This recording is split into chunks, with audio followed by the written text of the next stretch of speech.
Hello everyone, and welcome to another devlog from my upcoming roguelike deck builder, Symphony Stride. I'm Zeno, and today we're going to be talking about something I'm terrible at: UI. So, even though I've made games in the past, I've never actually had to deep dive into making a good UI.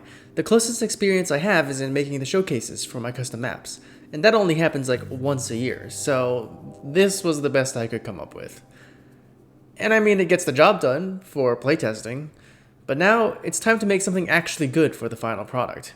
So, I began my journey into UI.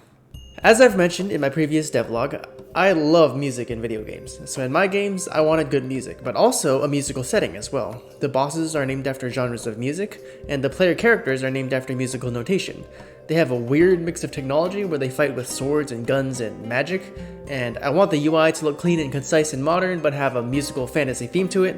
What does all of this even mean? Well, I figured I should start with just one of those things first, and I chose music.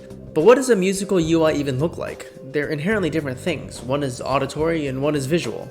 But there is one visual thing related to music, and that is sheet music. It's the thing that musicians read that tells them how to perform a piece of music. And I thought that looked nice and elegant, so that's what I started with. Sheet music is white with black lines, it has a lot of fancy symbols, curvy lines, it's got this flow to it.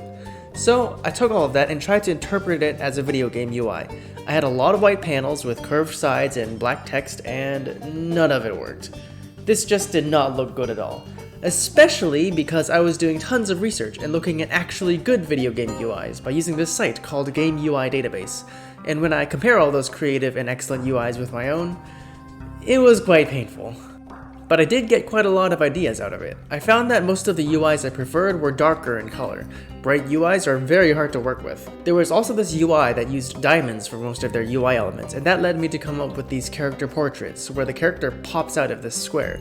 And I liked this so much that I decided that the rest of the UI should also follow this theme. And at this point, I've strayed pretty far from the original musical theme, but that's okay because it looks way better. So here's the second version of my UI. It looks better than before, but I still had a big problem with it. This just kind of looked like a PowerPoint presentation, and I didn't know why. So, I did the only thing I could think of. I consulted a friend whose job was UI, and after a really lengthy conversation, I was able to get several key takeaways. First of all, this font wasn't doing me any good. It was contributing a lot to the PowerPoint feel of the game. So I switched that out, and dang, you're right, it's already starting to look better. Secondly, the colors in the UI needed to be even more desaturated. Now, I thought it was already pretty desaturated, but toning it down further did give it a much more professional feel. This was also important because the colors of the cards are so integral to the gameplay that they need to stick out compared to the rest of the UI. Speaking of the cards, I was able to come up with several different card designs, and after receiving reviews, I settled on a design that I like the most. It's nice and sleek, and all the important information stands out.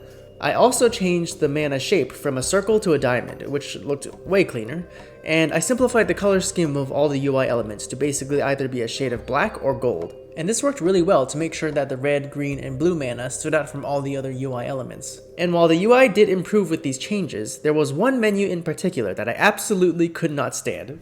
And that is this one right here. I mean, look at this thing. It's so ugly and unprofessional.